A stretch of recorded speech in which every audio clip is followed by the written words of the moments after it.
रहते सदा देते ये एहसास हो, आँखों के सामने होना हो।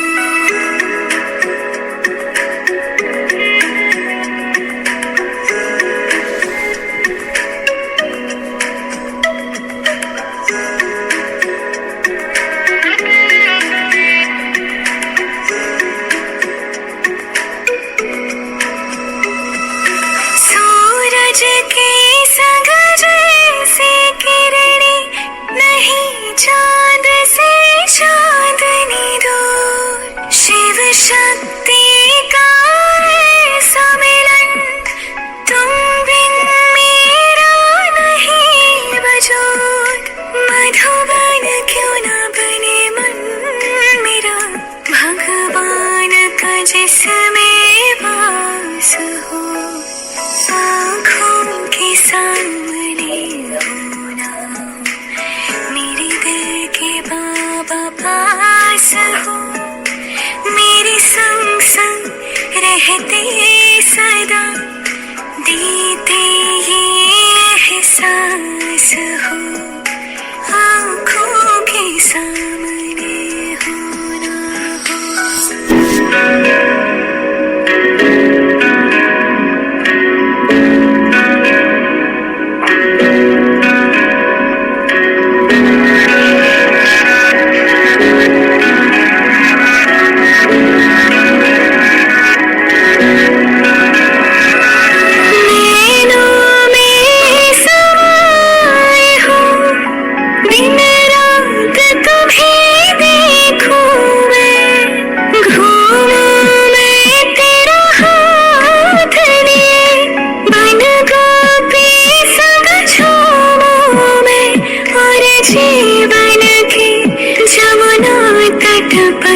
जैसे हो रहा महाराज हो, आँखों के सामने होना, मेरे दिल के बाबा पास हो, मेरे संग संग रहते सदा देते ये एहसास हो, आँखों के सामने होना हो।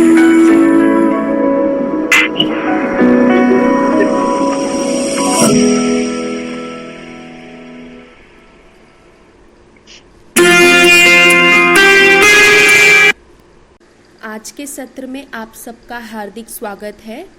आज चौथा दिन है, तो आज हम कर्म के बारे में जानेंगे और 84 के चक्र के बारे में, जो चित्र में आप देख रहे हो। तो पिछले सत्र में हमने समय के बारे में जाना। समय एक चक्र में चलता रहता है और चलना जिंदगी की शान है, जो रुका वो परेशान है। तो भारत के उथन और पथन की कहानी। तो सबसे पहले हमें ये जानना चाहिए कैसे कर्म करने चाहिए। श्रीमद् भागवत गीता में भी कृष्ण ने कर्म की गुह्य गति के बारे में बताया है। तो कई लोग पूछते हैं कि कर्म श्रेष्ठ है या भाग्य श्रेष्ठ है, पुरुषार्थ श्रेष्ठ है या प्रारब्ध श्रेष्ठ है। तो मुझे एक कहानी याद आ रही है।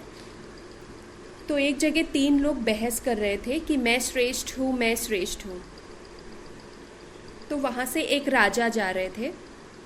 तो वो तीनों राजा के पास आकर कहते हैं कि आप बताइए हम में से श्रेष्ठ कौन है। तो वो तीनों कौन थे पता है? एक था कर्म, एक था भाग्य और तीसरा था बुद्धि।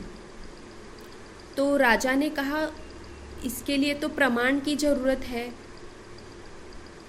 कि कौन श्रेष्ठ है। तो सामने वो जो लकड़हारा जा रहा है उसके ऊपर आप तीनों प्रमाण बताइए अपना। तो राजा ने उनको 3 हफ्ते का समय दिया। तो पहले हफ्ते कर्म ने प्रवेश किया लकड़हारा के अंदर। तो कर्म ने प्रवेश किया तो लकड़हारा उस दिन बहुत सारा कार्य किया, बहुत सारा लकड़ी काटा उन्होंने। तो लकड़ी ढेर सारा काटा। तो क्योंकि अब बुद्धि तो है नहीं उनको, सिर्फ कर्म ही अंदर गया था।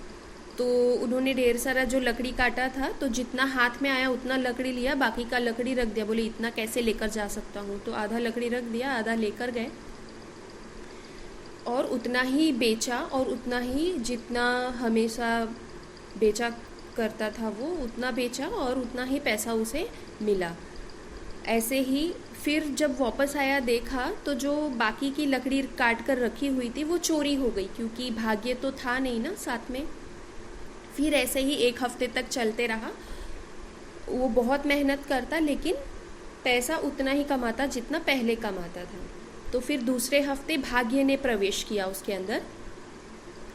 तो क्योंकि भाग्य प्रवेश किया तो उसकी लॉटरी लग गई। तो लॉटरी लग गई तो बहुत सारा पैसा उसके पास आ गया। तो बोला कि अब इतना सारा पैसा आ गया तो मैं लकड़ी क्यों बेकार में काटूं। तो वो सारा पैसा खर्च करने लगा, क्योंकि बुद्धि तो थी नहीं। तो सारा पैसा उसका 1 हफ्ते में खर्च भी हो गया, फिजूल खर्च में। फिर ऐसे दूसरा हफ्ता भी बीत गया, वो कुछ धनवान नहीं हुआ। फिर तीसरे हफ्ते में बुद्धि ने उसके अंदर प्रवेश किया। तो बुद्धि ने प्रवेश किया तो वो लकड़ी काटने लगा तो बहुत सारी लकड़ी हुई। फिर उसने अपने वो जो उसकी कुल्हाड़ी थी उसको शार्प किया, और शार्प करने के बाद और भी उसने लकड़ी काटी, बहुत सारी लकड़ी हुई। फिर वो एक लकड़ी का ही बास्केट बनाकर उसमें ढेर सारी लकड़ी रखकर गया बेचने के लिए। बहुत सारे पैसे उसने कमाए और कई गुना पैसे कमाए। फिर दूसरे दिन वो सोचा कि अब 2 कुल्हाड़ी लेकर जाता हूँ, क्योंकि एक कुल्हाड़ी शार्प करने में टाइम वेस्ट हो जाता है। तो फिर 2 कुल्हाड़ी लेकर गया। दूसरे दिन तो और भी बहुत सारी लकड़ी उसने काटी। फिर बहुत सारा पैसा तो आ ही गया था, तो उसने एक बैलगाड़ी ली, बैलगाड़ी में ढेर सारा लकड़ी रखा और गया बेचने, और बहुत सारा उसकी कमाई हुई। ऐसे ऐसे 1 हफ्ते में बहुत धनवान हो गया, उसकी फैमिली भी खुश हो गई। तो कहने का भावार्थ कि बुद्धि ही सर्वश्रेष्ठ है। तो परमात्मा भी आकर के हमें दिव्य बुद्धि देते हैं और बताते हैं किस तरह का कर्म करना चाहिए। बुद्धि और ज्ञान के हिसाब से अगर कर्म किया जाए तो पुरुषार्थ और प्रारब्ध स्थायी रहता है। कई लोग कहते हैं हम अच्छे कर्म करते हैं फिर भी हमारे साथ बुरा क्यों हो रहा है। तो कर्म की गति जो है वो बहुत ही गुह्य है, जिसे समझना बहुत ज़रूरी है। तो कई लोग कहते हैं, जिसे हम आगे समझेंगे, कई लोग कहते हैं कि बुरा कर्म करेंगे, जो बुरा कर्म करते हैं तो अगला जो जन्म होता है वो हम जानवर की योनि में जाते हैं, जानवर की योनि में हमें जन्म लेना पड़ता है। तो जैसा कर्म हम करते हैं वैसी हमें योनि लेनी पड़ती है। शास्त्रों में भी कहा गया है कि 84 लाख योनि है। अगर मनुष्य 84 लाख योनि लेकर आते हैं, तो जब मनुष्य जन्म लेते हैं तो कोई बच्चे हम देखते हैं जन्म से ही अंधे होते हैं, लूले, लंगड़े, अपंग होते हैं। तो कोई तो गोल्डन स्पून इन माउथ होता है, तो किसी को तो दूध ही नसीब नहीं होता, क्योंकि उनकी माँ का मृत्यु हो गया होता है। तो ऐसा क्यों होता है? अगर मनुष्य 84 लाख योनि भोग कर आ रहा है, उसके पाप कर्म सब भोग कर आ रहा है, तो लास्ट में जो मनुष्य का जन्म मिल रहा है इतने वर्षों के बाद, इतने जन्मों के बाद, तो वो तो कितना सुंदर होना चाहिए ना। तो फिर मनुष्य ये भी समझते हैं जो जैसा कर्म करता है उसी में जन्म लेता है। जैसे अगर हिंसा किया तो हिंसक योनि में जन्म मिलेगा। फिर जो शेर और चीता का योनि है वो तो हिंसक योनि है, उनका जीवन भी हिंसक होता है। तो अगर हम देखें तो उसमें उनको सजा क्या मिला? वो तो हिंसा ही पूरा जीवन करते रहते, चीता, बाघ, शेर जो हम देखते हैं, और उन्हें तो बहुत आनंद आता है।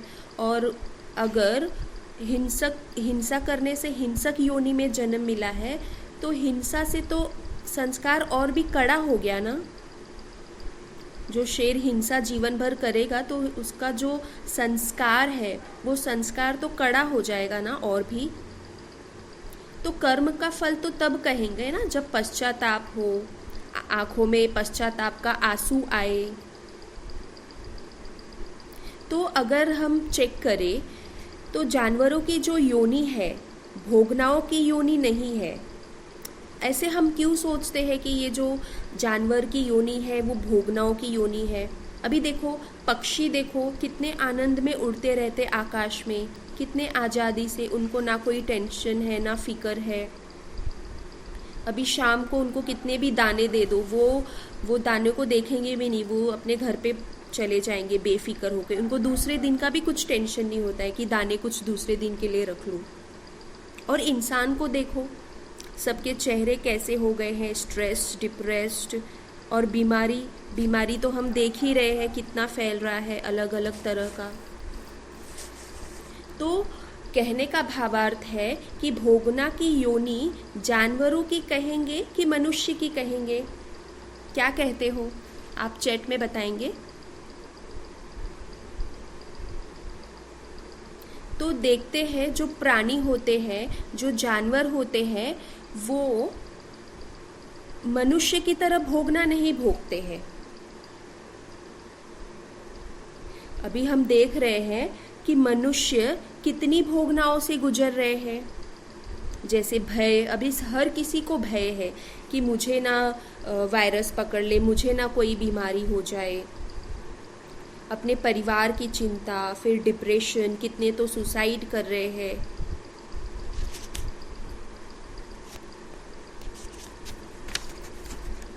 तो कहा जाता है जैसा बीज होता है वैसा फल होता है। सभी को आवाज आ रही है मेरी? ओम शांति। हाँ जी दीदी आ रही है। आ रही है। ओके। तो आपको क्या लगता है कौन सी योनि ज्यादा भोगना वाली है, जानवर की कि मनुष्य की, आज का समय देखते हुए? चैट पर बताएंगे।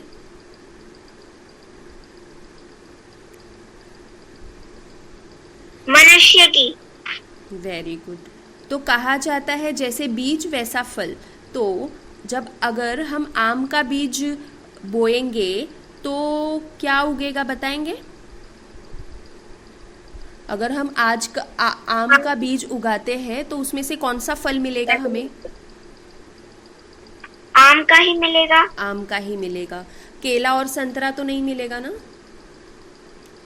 तो जैसे केले के बीज से हमें केला मिलेगा, संतरे का बीज उगाएंगे तो संतरा मिलेगा, आम से आम मिलेगा। तो वैसे ही आत्मा भी बीज है, मनुष्य का बीज है, मनुष्य आत्मा का बीज है। आत्मा रूपी बीज जन्म लेगा तो मनुष्य योनि में ही लेगा, वो कोई दूसरी योनि में या फिर जानवर की योनि में नहीं जाएगा। लेकिन जानवर और मनुष्य का जो शरीर है वो 5 तत्व का ही बना है, पर बीज जो है वो अलग अलग है। जो शरीर है वो 5 तत्व का है, लेकिन जो बीज है आत्मा वो अलग अलग है, इसलिए योनि भी अलग अलग है। और जो आत्मा जिस योनि में होता है उसी योनि में जन्म लेता है। अगर वो आत्मा जानवर की योनि में है तो हर जन्म में वो जानवर ही बनेगा। अगर वो आत्मा मनुष्य की योनि में है, मनुष्य के शरीर में है, तो हर जन्म में वो मनुष्य ही बनेगा। और हर आत्मा को अपनी अपनी योनि प्रिय है। ऐसे नहीं कि जानवर बहुत दुखी है कि मैं जानवर बन गया, ओहो।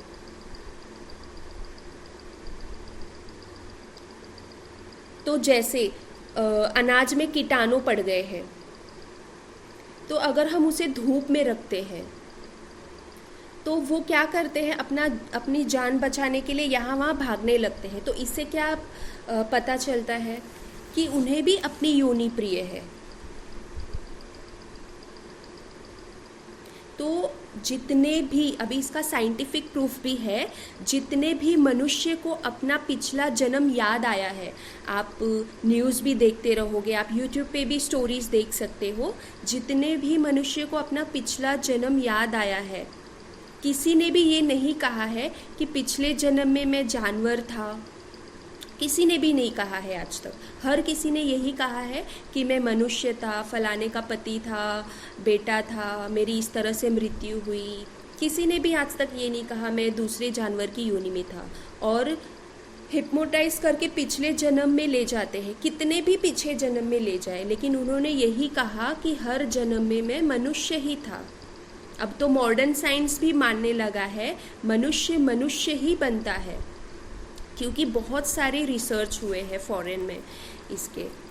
बहुत बड़े बड़े साइंटिस्ट हमारे संस्था में भी आते हैं, उन्होंने भी बताया है। और हमारे संस्था में भी बहुत सारे ब्रह्मा कुमारीज मतलब बाबा के बच्चे हैं, वो भी साइंटिस्ट हैं, उन्होंने भी बहुत सारे रिसर्च किए हैं। हमारा जो स्पार्क विंग है उसमें भी बहुत सारे साइंटिस्ट जुड़े हुए हैं। उन्होंने भी कहा है कि जितने भी हमने हिप्नोटाइज किए हैं तो उसमें हर उसमें रिजल्ट आया है कि वो मनुष्य ही था।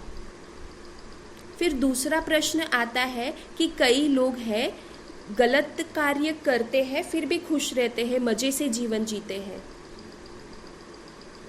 तो ऐसा क्यों होता है? ऐसे हर किसी को प्रश्न उठता है ना कि वो देखो कितना गलत कार्य कर रहे हैं फिर भी कितने खुश हैं, और हम इतना अच्छा पुण्य कर्म करते हैं फिर भी हम क्यों दुखी है। तो एक कहानी याद आती है कि हमने अपने शास्त्रों में भी देखा है कि दशरथ और एक जो कहानी आती है पहले मैं वो बताती हूँ कि दो भाई थे, एक बड़ा भाई था एक छोटा भाई था। तो बड़े भाई की शादी हो गई थी, तो जो आधी आधी प्रॉपर्टी दोनों की थी, तो बड़े भाई ने सोचा छोटे भाई को मार दूँ,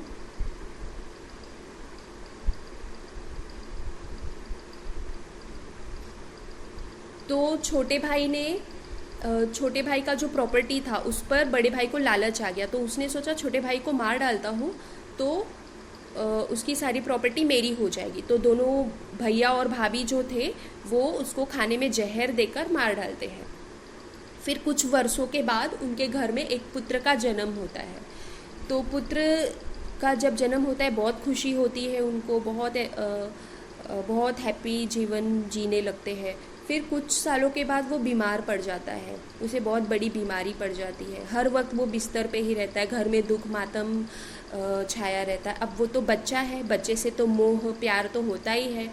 तो उसकी बीमारी पर उन्होंने बहुत सारे खर्चे किए, बड़े बड़े डॉक्टर्स को दिखाए, लेकिन वो फिर भी ठीक नहीं हुआ। फिर जब वो 25 वर्ष का हुआ, उन्होंने उनके माता पिता ने बच्चे की अपनी सारी प्रॉपर्टी लगा दी उसको ठीक करने में, लेकिन वो ठीक नहीं हुआ। और जब वो 25 वर्ष का हुआ तो उसने शरीर छोड़ दिया। तो आपको क्या लगता है वो बच्चा कौन था? वही उसका छोटा भाई था जो पिछले जन्म में उन्होंने मार दिया था उसको। तो हम कुछ भी कर्म करें, हम अपने कर्म के फल से नहीं बच सकते। और ये जो सृष्टि चक्र जो बना हुआ है वो इतना एक्यूरेट बना हुआ है कि जो भी हम कर्म करते हैं वो हमारे पास ही आएगा। जो बॉल जिस कलर का बॉल हम फेंकेंगे, वाइट बॉल फेंकेंगे तो हमारे पास वाइट बॉल ही आएगा, ब्लैक बॉल फेंकेंगे तो हमारे पास ब्लैक बॉल ही आएगा। जैसे कि मैं आपको दशरथ का भी बता रही थी कि जैसे अभी आप देखोगे इस जन्म में ऐसा लगता है कि हमने कुछ भी पाप कर्म नहीं किया है, लेकिन फिर भी हम कुछ भुगत रहे होते हैं, तो वो पिछले जन्म का होता है। जैसे कि आपको दशरथ का कहानी पता होगा, उन्होंने गलती से श्रवण को मार दिया था, तो उनके माता पिता ने उनको दशरथ को श्राप दिया था कि आप भी हमारी तरह पुत्र के वियोग में तड़प तड़प कर मरोगे। तो उस वक्त तो उनकी शादी भी नहीं हुई थी। अब ये कर्म का फल भुगतने के लिए उनकी शादी होनी चाहिए, फिर उनके बच्चे होने चाहिए। तो फिर ये जो कर्म था वो पकने लगता है। मतलब जैसे हम फिक्स डिपॉजिट करते हैं तो हमें उसका इंटरेस्ट मिलते रहता है ना, उसी तरह हमारा जो कर्म होता है वो डिपॉजिट हो जाता है अकाउंट में, हमारे पाप कर्म पुण्य कर्म की अकाउंट में, और वो इंटरेस्ट बढ़ते जाता है। तो फिर जब दशरथ का शादी हुआ, उनके 4 पुत्र हुए, फिर जब वो बूढ़े हुए तो उनके जो राम लक्ष्मण थे वो तो वनवास चले गए और उनके बाकी के जो भरत और शत्रुघ्न पुत्र थे वो नानी के यहाँ पर चले गए और वो तड़प तड़प कर उसी तरह उन्होंने भी शरीर छोड़ दिया। तो इससे हमें कर्म की गुह्य गति का पता चलता है। आपको पिक्चर क्लियर हो गया होगा। कितने जन्म होते हैं मनुष्य के? तो लक्ष्य 84 कहते हैं ना। तो लक्ष्य का 2 मीनिंग होता है, एक लक मतलब लैक और एक होता है लक्ष्य मतलब एम। तो इसका 2 मीनिंग होता है। हर आत्मा 84 जन्म लेने का लक्ष्य रखे, ऐसा कहा जाता है। ज़्यादा से ज़्यादा हम 84 अर्थात 84 जन्म लेते हैं, कम से कम 1 जन्म ही लेते हैं। 84 जन्म मैक्सिमम और मिनिमम हम 1 जन्म ही लेते हैं। और ये देखो, अगर हम 84 लाख जन्म लेते हैं तो कल हमने समझा ये पूरा सृष्टि चक्र जो है वो 5000 ईयर्स का है, 5000 साल का है। अगर 5000 साल का ही है और हम 84 लाख योनि में ही घूमते रहेंगे तो मनुष्य जन्म कब मिलेगा? फिर तो ये सृष्टि चक्र का 5000 नहीं कई लाख होना चाहिए। तो फिर कहा जाता है, जैसे कि अभी आप ये चित्र में देख रहे हो, कहा जाता है कि सतयुग में मतलब स्वर्ग में जो देवी देवताएं थे वो अमर थे। अमर माना उनको मृत्यु का भय नहीं था। अमर अर्थात उनका जो आयु था वो 150 साल था और जो एक युग होता है वो 1250 वर्ष का होता है। और उस सतयुग में मतलब स्वर्ग में वो 8 जन्म लेते थे जहाँ पर लक्ष्मी और नारायण का राज्य था। आप देख सकते हो इस चित्र में, ये स्वर्ग का चित्र दिया हुआ है जहाँ पर सभी बहुत सुख शांति पवित्रता से जीवन व्यतीत कर रहे हैं और यहाँ पर लक्ष्मी नारायण का राज्य है। तो कैसे पता चले कि लक्ष्मी नारायण? आपने कभी देखा है लक्ष्मी नारायण का बचपन? शास्त्रों में नहीं बताया गया है कि लक्ष्मी नारायण का बचपन कैसा था। तो हम एक भजन गाते हैं, श्री कृष्ण गोविंद हरे मुरारी, हे नाथ नारायण वासुदेव। इस जो ये जो भजन है उसमें श्री कृष्ण का सारा जीवन कथा मतलब गाया हुआ है। जैसे कि श्री कृष्ण उनको जब वो बचपन में जब वो छोटे थे तो उनका नाम श्री कृष्ण था, बचपन का नाम उनका श्री कृष्ण था। फिर थोड़े से बड़े हुए, जब वो गाय के साथ खेलने लगे तो उनका नाम था गोविंद मतलब गऊ के साथ खेलने वाले। फिर जब वो और थोड़े से बड़े हुए तो वो बंसी बजाने लगे मतलब मुरारी बजाने लगे, तो उनका नाम रखा गया, उनको कहा गया मुरारी, बंसी बजैया। फिर वो और बड़े होते हैं, जब वो और बड़े होते हैं तो जब उनका स्वयंवर होता है और वो राज गद्दी पर बैठते हैं तो उनका नाम रखा जाता है श्री नारायण। इसलिए नारायण के नाम के आगे सत्य नारायण और सूर्य नारायण कहा जाता है क्योंकि वो सतयुग के महाराजा थे, इसलिए सत्य नारायण।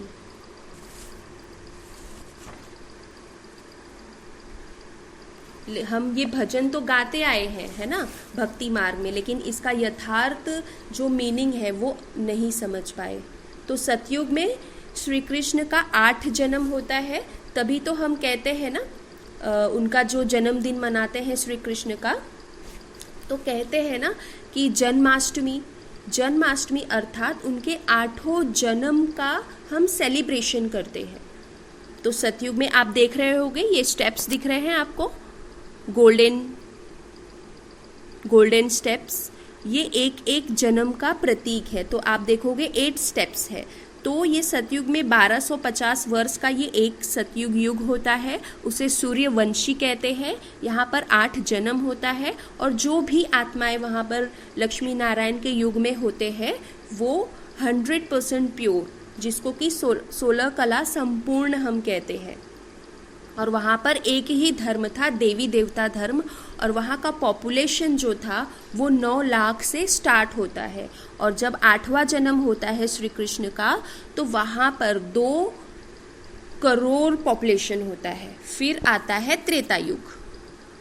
फिर त्रेता युग में जब श्री कृष्ण का 9वां जन्म होता है तो त्रेता युग शुरू होता है। तो त्रेता युग में किसका राज्य होता है? श्री राम और श्री सीता का। तो इसलिए तो हम कहते हैं ना राम नवमी, राम नवमी अर्थात 9वां जन्म राम का। देखो भक्ति मार्ग में कितने सुंदरता से सब कुछ लिखा गया है, कहा गया है।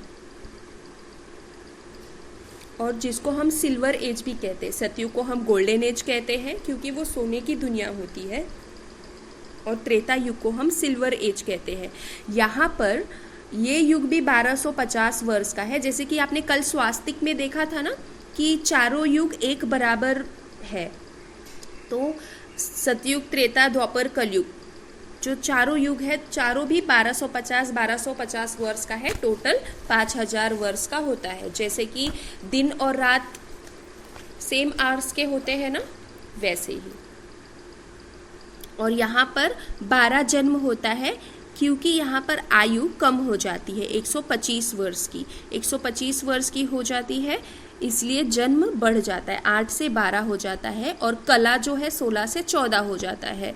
तो 14 कला अर्थात 75%। जैसे कि मोबाइल होता है 100% सतयुग में, और जब हम उसको और यूज़ करते जाते हैं तो त्रेता में जब आता है आत्मा रूपी बैटरी, वो 75% हो जाता है, जिसको हम 14 कला कहते हैं। फिर त्रेता युग के बाद आता है द्वापर युग। आपको चित्र में दिख रहा है क्लियर? ओम शांति। हाँ दीदी दिख रहा है। तो द्वापर युग आता है, उसमें द्वैत भाव शुरू हो जाता है। एक बड़ा सा प्रलय आता है जिसका उल्लेख शास्त्रों में भी है। बड़ा सा बाढ़ आता है, भूकंप आता है, जिससे आप देखोगे ये जो 5 कॉन्टिनेंट है, पहले एक ही था, और द्वापर युग में ये जो 5 कॉन्टिनेंट है वो अलग हो जाते हैं। और ये जो अर्थ है वो 30 डिग्री टिल्ट हो जाता है, इसलिए हम ग्लोब जो दिखाते हैं वो थोड़ा टिल्ट हुआ दिखाते हैं। तो यहाँ पर द्वापर युग में क्योंकि हम आत्मिक स्थिति में नहीं रहते, देह भान में, बॉडी कॉन्शियस में आ जाते हैं, तो हम दुखी हो जाते हैं, क्योंकि सारा प्रॉब्लम आत्मा को भूलने की वजह से ही शुरू होता है। ये जो दुनिया में दुख शुरू होता है वो आत्मा को भूलने की वजह से ही होता है। हम अपने आप को शरीर समझने लगते हैं, सामने वाले को भी शरीर समझने लगते हैं, फिर काम, क्रोध, लोभ, मोह, अहंकार, ये सब कुछ बढ़ने लगता है। और जब इसके वश, विकारों के वश होकर हम कर्म करने लगते हैं तो दुख बढ़ने लगता है। फिर दुख बढ़ने लगता है तो हम किसको याद करते हैं? परमात्मा को याद करते हैं। तो इस चित्र में आप देखोगे विक्रमादित्य शिवलिंग की पूजा कर रहे हैं। तो वो पहले भारत के राजा थे द्वापर युग में, जिन्होंने शिवलिंग की स्थापना की गुजरात में, जिसको हम सोमनाथ मंदिर भी कहते हैं। तो वो सोने की थी, जो कल भी मैंने आपको बताया था, सोने का महल मंदिर बनाया था। और जो शिवलिंग था वो कोहिनूर हीरे का उन्होंने बनाया था। तो वो जो कोहिनूर हीरा का जो पिंडी बनाया था, उसका एक टुकड़ा अभी भी लंदन में है, म्यूजियम में। तो जो मुस्लिम थे तभी, मोहम्मद गजनवी और भी बहुत सारे मुस्लिम थे, उन्होंने मंदिर को लूटा। 40 ऊंट भर के वो सोना लेकर गए। 17 कहा जाता है उन्होंने 17 बारी लूटा। मतलब इतना धनवान था भारत। सोचो एक मंदिर को लूटने के लिए उनको 17 बार डाका डालना पड़ा। तो सोचो वो राजा कितना अमीर होगा, और सोचो वो राजा जिस भारत में होता था वो भारत कितना अमीर होगा। इसलिए तो भारत को सोने की चिड़िया कहा जाता है। तो द्वापर युग में फिर शिव की पूजा करने के बाद फिर हम कृष्ण की, लक्ष्मी नारायण की, फिर और नीचे आते आते हम मनुष्य की पूजा करने लगते हैं। फिर हनुमान, श्री सिद्धि विनायक, गणेश, ये सभी देवी देवताओं की भी पूजा करने लगते हैं, क्योंकि हम देह देह भान में आ जाते हैं। तो वो भी 1250 वर्ष का होता है।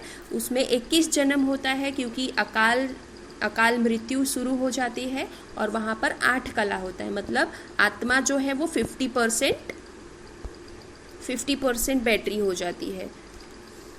फिर ऐसे ऐसे समय चलता रहा। फिर आया कलयुग। फिर कलयुग के अंदर तो हम इतना गिर गए, हम आत्माएं इतना गिर गई कि हम 16 कला से 1-2 कला पर आ गई। अकाले मृत्यु बढ़ गई। कलयुग में 42 जन्म हो गए। तो देखो ये भी 1250 वर्ष का है, इसको शूद्र वर्ण कहते हैं। यहाँ पे 42 जन्म और 1-2 कला ही बची हुई है। कला क्योंकि पूरी तरह से खत्म नहीं होती है, थोड़ी सी कला आत्मा में बची ही रहती है। तो यहाँ पर आप देख सकते हो क्या हालत हो गई है। हम देवी देवताओं की जिनकी पूजा करते थे उनको डुबाने भी लगे। माताओं बहनों पर अत्याचार, बहुत सारे मत पंथ सम्मेलन, साधु समाज सब शुरू हो गया। आप देख सकते हो भारत की क्या हालत है। कांटों पर और शास्त्र सिर पर और भिखारी जैसी हालत। और ये 2 मनुष्य देख रहे हो, वो अमेरिका का सिंबल है और उसे वो पैसे दे रहे हैं। फिर ये जो विश्व है इसका विनाश होता है 3 चीज़ों से। पहला मिसाइल और बॉम्ब से, मतलब सिविल वॉर से। दूसरा दंगा से, क्योंकि भारत में बहुत सारे मतांतर है, तो भारत में दंगे से होता है। कहा गया है खून की नदियाँ भी बहेगी। और नेचुरल कैलामिटीज़, तीसरा है नेचुरल कैलामिटीज़। तो ये सारी चीज़ों से सारी पृथ्वी की गंदगी साफ होगी और प्रकृति शुद्ध होगी, और फिर आएगा सतयुग। लेकिन उसके पहले भगवान आकर स्थापना करते हैं, जिसे हम कहते हैं संगम युग। तो अगर हम इसको जोड़े, यहाँ पर 8 जन्म, त्रेता युग में 12 जन्म, द्वापर युग में 21 जन्म और कलयुग में 42 जन्म, टोटल कितना होता है 83 जन्म। और 84वां जन्म जो है वो संगम युग का है। तो संगम युग में होता है जब परमात्मा धरा पर अवतरित होते हैं और हमें ज्ञान संजीवनी देकर नया जन्म देते हैं। इसलिए ये जन्म बहुत ही दुर्लभ माना गया है। अभी देखो भक्ति में भी इस जन्म का गायन है, महत्व है। कहते हैं कि संगम पर जो जाकर स्नान करता है वो बहुत भाग्यवान है, उसके पाप धुल जाते हैं। तो आप ही बताइए, अगर हम जल का स्नान करेंगे, भले हम सागर और नदी के संगम पर स्नान करें, लेकिन वो भी तो जल ही है ना, वो तन का मैल धोएगा, आत्मा का मन का मैल तो धोएगा नहीं। तो वास्तव में इसका भावार्थ है कि जो आत्मा का संगम युग में परमात्मा के साथ संगम हुआ, परमात्मा के ज्ञान के सागर में जो आत्मा स्नान करती है वो भाग्यवान है, उसके सारे पाप कट जाते हैं। तो संगम युग में हम जो भी कर्म करते हैं वो हमारा बैंक बैलेंस बन जाता है। तो अभी जो संगम युग चल रहा है वो कहा जाता है संगम युग 100 साल का है। तो 85 इयर्स संगम युग के कंप्लीट हो चुके हैं, क्योंकि 1936 में भगवान धरा पर अवतरित हुए ब्रह्मा के तन में, और 85 इयर्स हो गया है उनको धरती पर आकर। अब आप ही हिसाब लगा लीजिए कितने वर्ष बाकी है। भगवान ने कोई डेट नहीं बताया है और ना ही हम आपको कोई डेट बता रहे विनाश का, लेकिन भगवान ने कहा है, हमारे परमपिता परमात्मा ने, कि जो भी होगा अचानक में होगा। अभी देखो ये जो महामारी चल रही है वो भी तो अचानक ही आई ना। तो इस जन्म में हम सब जमा करते हैं पुण्य कर्म। जो भी हम कर्म करते हैं सोल कॉन्शियस होके, वो सारा कर्म हमारा पुण्य कर्म में जमा होता है, और यही बैलेंस हम 84 जन्म, हमारा ये जो बैलेंस जमा होता है पुण्य के अकाउंट में, वो 84 जन्म चलता रहता है। तो ये जो लास्ट का हमारा 84वां जन्म है, ये हम सब का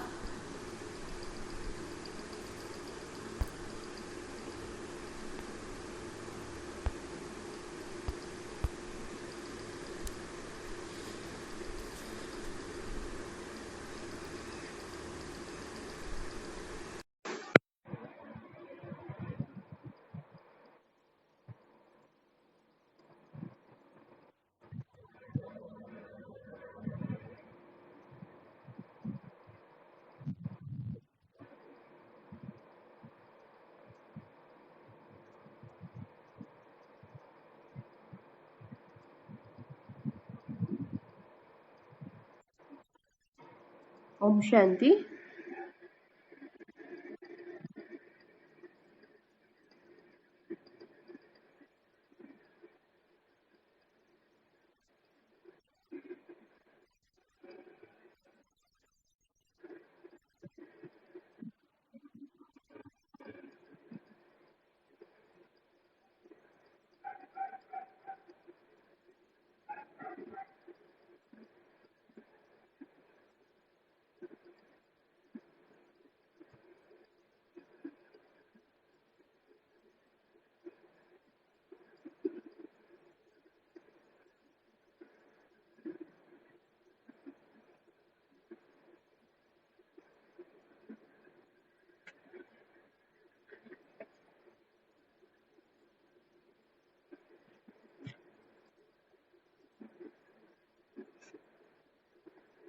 ओम शांति।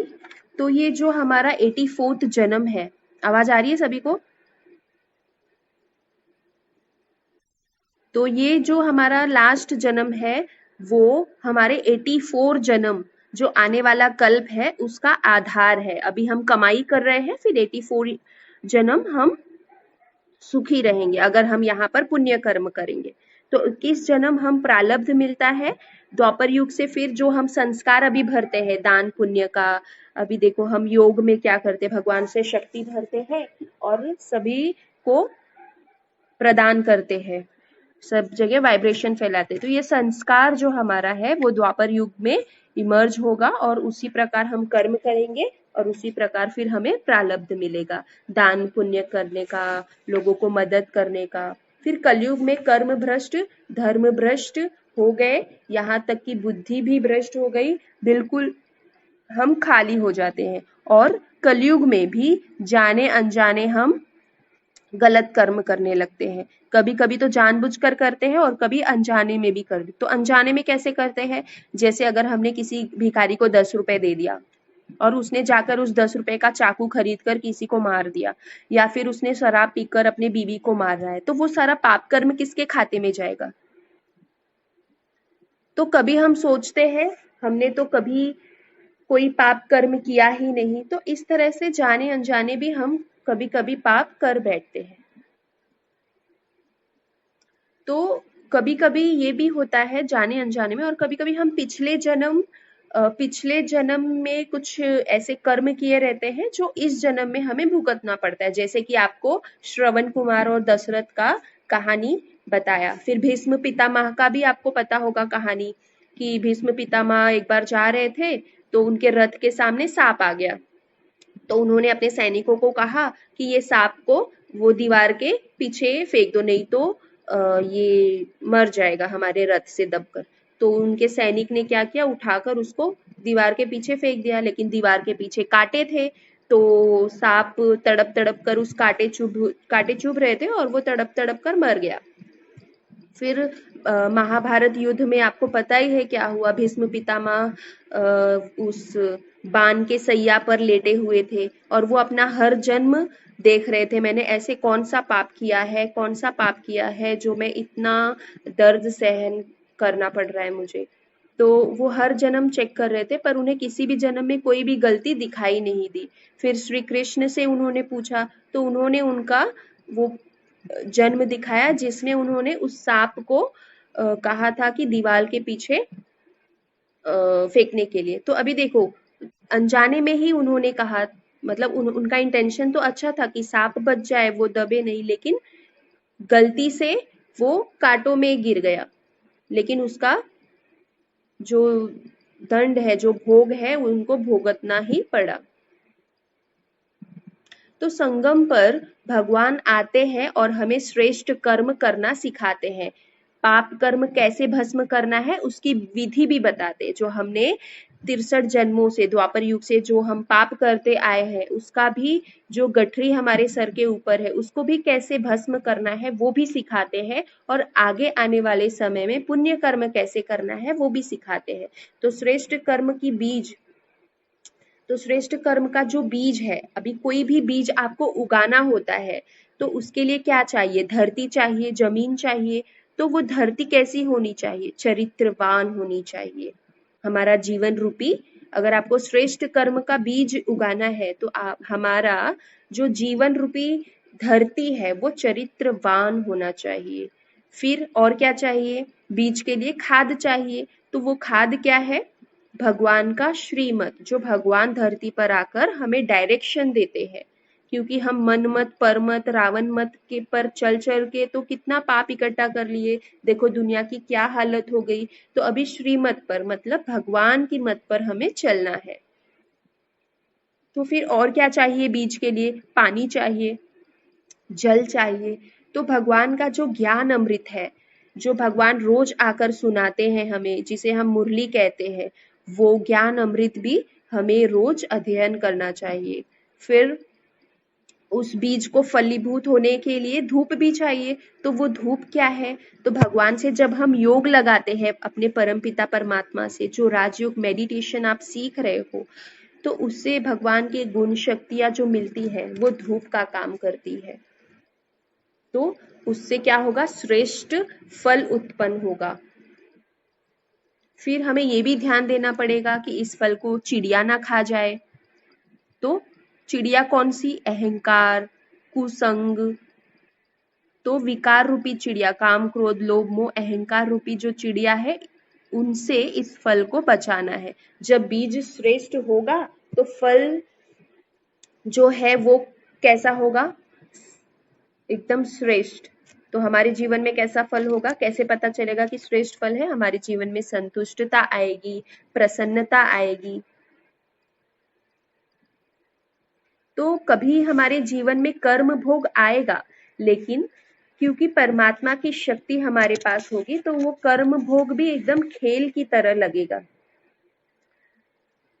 ऐसा लगेगा कि हम खेल खेल रहे हैं, वो आएगा और चले जाएगा, हमें कोई हमारे खुशी पर जरा भी उसका इफेक्ट नहीं होगा। तो भगवान धरती पर आकर हमें कर्म की विधि सिखाते हैं। क्या सिखाते हैं? कि हर आत्मा के लिए शुभ भावना, शुभ कामना रखना है। तो जैसा हम कर्म करेंगे वैसा हमारा भाग्य बनते जाएगा। तो कभी भी हमें किसी पर अपेक्षा, किसी से एक्सपेक्टेशन नहीं रखना है, ये चाहिए वो चाहिए। देखो हम जितना दूसरों से एक्सपेक्टेशन रखते हैं वो पूरा तो होने वाला नहीं है, और होगा नहीं तो हमें दुख होगा, क्रोध आएगा, रिश्ते खराब होंगे। तो हम देने वाले हैं, लेने वाले नहीं। इसलिए ना तो हमें किसी से कुछ मांगना है और ना ही कुछ अपेक्षा करना है। हाँ, हमारे भाग्य से जो हमें मिल गया उसे जरूर स्वीकार करना है। हमें परमात्मा की शक्ति, प्यार, शांति हमें खुद में भी भरनी है, योग द्वारा, राजयोग द्वारा, और दूसरों को भी देना है। तो ये कर्म की गुह्य गति है। तो हमें अपना कर्म श्रेष्ठ बनाना है। तो हमारा जो जन्म है, ये जन्म और आने वाला जन्म, वो भी श्रेष्ठ हो जाएगा। तो हमें जो भी हमने अभी, देखो हमने जन्म जन्मांतर क्या किया है हमें वो तो स्मृति नहीं है, लेकिन इस जन्म का तो स्मृति है ना।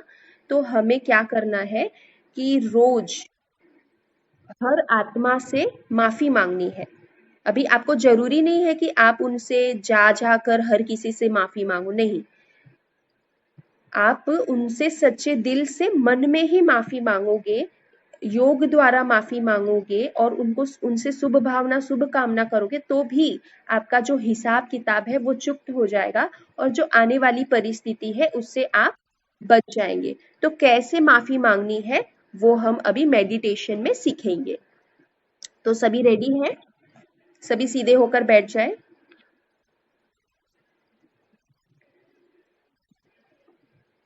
आपको जो भी प्रश्न होगा इस 4 दिनों के क्लास से, वो आप व्हाट्सएप पे टाइप करके या फिर ऑडियो के द्वारा अपना प्रश्न भेज सकते हैं, आपको उसका उत्तर मिल जाएगा। तो आपको ये होमवर्क दिया जाता है कि रोज रात को सोने से पहले 5 मिनट आपको ये जो योग अभी करोगे वो करना है, सबसे माफी मांगनी है। तो उससे क्या होगा? आप बहुत ही हल्का फील करोगे और हमारे जो ऊपर जो बोझ है, अभी देखो हमें कभी कभी ऐसे बैठे बैठे ही लगने लगता है, कुछ अनईजी अनईजी सा फील होने लगता है, ऐसा लगता है कुछ बैड वाइब्रेशन हमारे पास आ रहे, कुछ अच्छा सा नहीं लग रहा होता है, कुछ भी हम नहीं करे होते, या फिर हमें कोई कुछ बुरा भी नहीं बोला होता है, लेकिन फिर भी ऐसा कभी कभी फील होता है। तो वो क्यों होता है? क्योंकि कोई ना कोई हमारे किसी शब्द से, किसी कर्म के वजह से, किसी व्यवहार के वजह से दुखी है और हमारे बारे में बुरा सोच रहा है, और वो वाइब्रेशन हमें अटैक कर रही है। तो ये हमारे साथ ना हो, तो इसलिए ये राजयोग 5 मिनट का हम करेंगे, जिससे सभी आत्माएं हमें माफ कर देंगी और उनसे हमें शुभ भावना, शुभकामना मिलना शुरू हो जाएगा।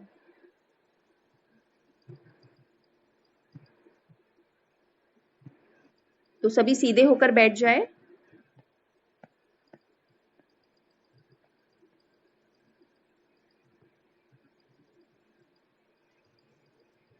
ओम शांति। अपना सारा ध्यान भ्रुकुटी के बीच में।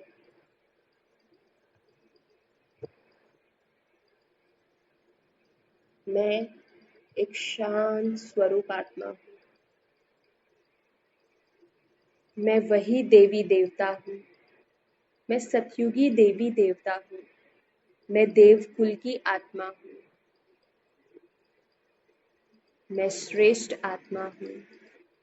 मैं कितनी भाग्यशाली हूँ जो भगवान मुझे चुन लिए। भगवान ने मुझे चुनने के लिए करोड़ों आत्माओं को नजरअंदाज कर दिया। अब मैं आत्मा इस देह और देह की दुनिया को छोड़ ऊपर की तरफ अपने पिता के पास जा रही हूँ। सूक्ष्म वतन में पहुंच गई।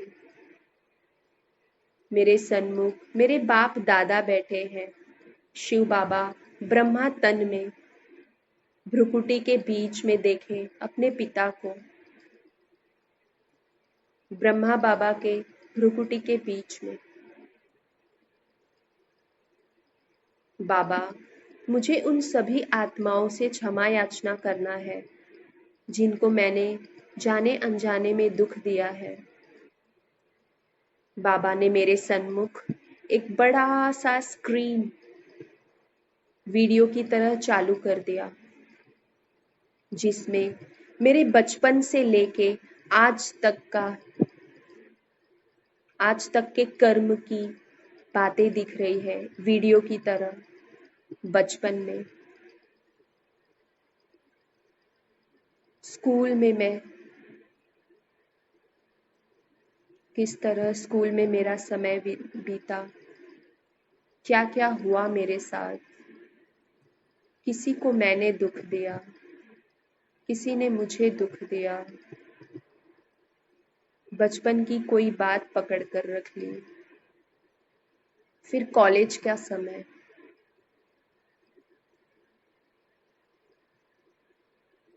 कॉलेज में भी बहुत सारी परिस्थितियां आई।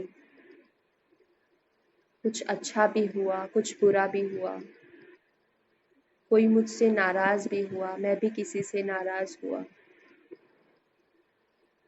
फिर जॉब, ऑफिस में मनमुटाव। फिर गृहस्थ जीवन, हमारे परिवार में खटास, रिलेशन में खटास। किसी को मैं माफ नहीं कर पा रही हूँ।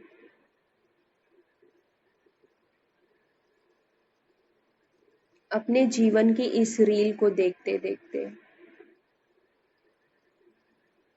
मेरे बाबा ने मेरा हाथ पकड़कर पृथ्वी के इस ग्लोब पर मुझे लेकर गए और उन सारी आत्माओं को मेरे सन्मुख इमर्ज कर दिए जिसे मैंने दुख दिया था। हे आत्माओं, जो भी मैंने आपके साथ किया, जाने अनजाने, संस्कार के परवश होकर, कभी अहंकार में, कभी क्रोध में, मैं उसके लिए तहे दिल से आपसे माफी मांगती हूँ। हे आत्माओं, मुझे माफ कर दो, माफ कर दो, माफ कर दो। अब वहां से भी आवाज आ रहा है, सभी आत्माओं ने दिल से मुझे माफ कर दिया। अब मेरे परम पिता ने उन सभी आत्माओं को इमर्ज किया जिन्होंने मुझे दुख दिया। एक एक आत्माओं का चेहरा देखें जिन्होंने आपको दुख दिया। हे आत्माओं, मैं आज परमात्मा के द्वारा ज्ञान सुनी और उससे मुझे पता चला कि जो भी मेरे साथ हो रहा है वो मेरा ही कर्म है। किसी और का कर्म मेरे पास आ ही नहीं सकता। जो भी मेरे साथ आप लोगों ने किया वो मेरा ही कर्म था। कभी ना कभी किसी ना किसी जन्म में मैंने भी आपके साथ ऐसा किया था। इसलिए हे आत्माओं, मैं दिल से आप सबको माफ करती हूँ। आपका दिल नहीं कर रहा होगा माफ करने का। तो बाबा कहते, हमारे परमपिता परमात्मा कहते, बच्चे, अगर दिल भारी हो रहा है, आप माफ नहीं कर पा रहे हो, तो मेरे खातिर बच्चे, मेरे खातिर इन्हें माफ कर दो और हल्के हो जाओ, बेफिक्र हो जाओ। अब मैं आत्मा उन सभी आत्माओं को भी माफ कर रही हूँ और अपनी सारी चिंता, फिक्र भगवान को सौंप दी हूँ।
अभी आ रही है? आ रही है ना? सौंप कर सब चिंता फिकर, तुम्हें सौंप कर सब चिंता फिकर, बेहद दुनिया से हम हो गए बेखबर। खिवैया मेरी नैया तेरे हवाले, तेरे हवाले। चले हम उधर, ले चले तुम किधर, दुनिया से हम हो गए बेखबर। खिवैया मेरी नैया तेरे हवाले, तेरे हवाले।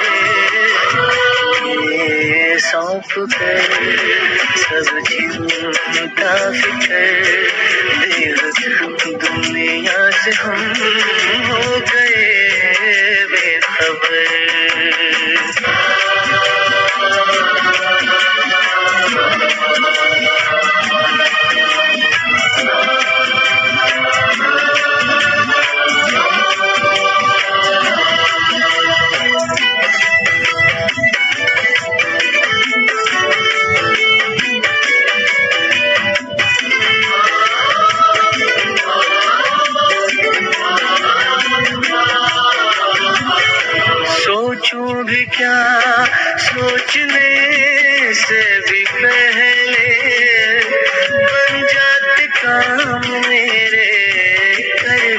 से पहले।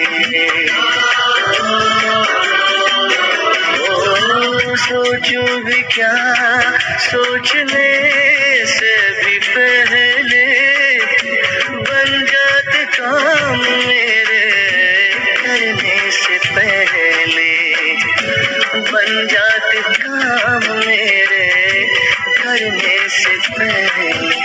ऐ खुदा दोस्त तारीफ क्या मैं करूं,